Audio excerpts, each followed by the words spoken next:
It seems like it was a very meaningful journey studying abroad.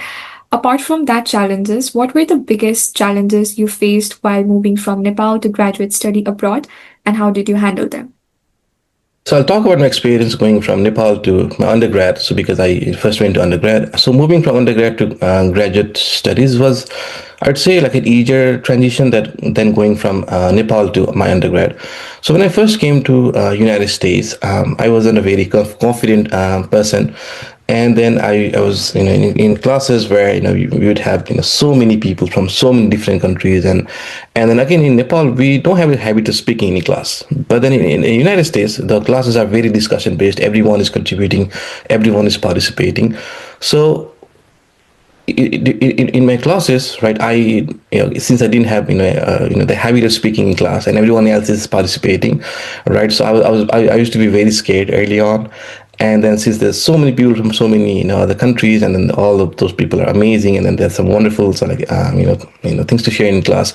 So I was initially, I didn't have much confidence in myself.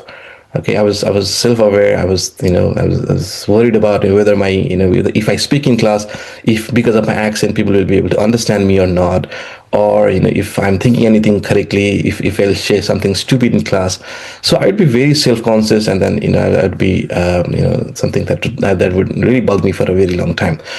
But slowly, once the classes started having the exams and then assignments, and I realized that I'm actually doing quite well in the class, right? So I remember in one of the classes, I actually ended up getting the highest score in the class.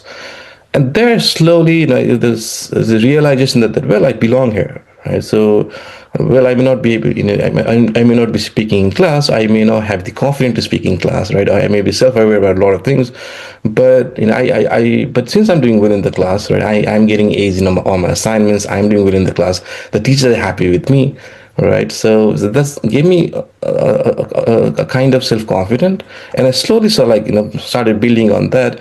And then by the time I ended my undergraduate program, I was actually very confident about myself. Okay, so and then after that I moved to graduate school, and all those qualms, they started going down. But initially, moving from Nepal to undergrad was this big hurdle for me. And on top of that, you're also in a new country, and then you're really young, and you're also dealing with your the social shock and cultural shock.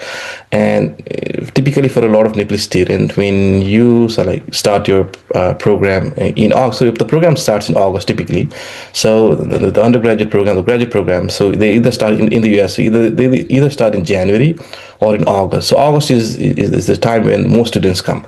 So you come to the US in August, and then in October Dasai happens. Dasai Tihar happens, the major festivals in Nepal. So within the first 1 or 2 months of coming to USA, you're already very homesick. You already face a big cultural shock, and on top of that, you may lack confidence about yourself. So all those things are there for you to overcome.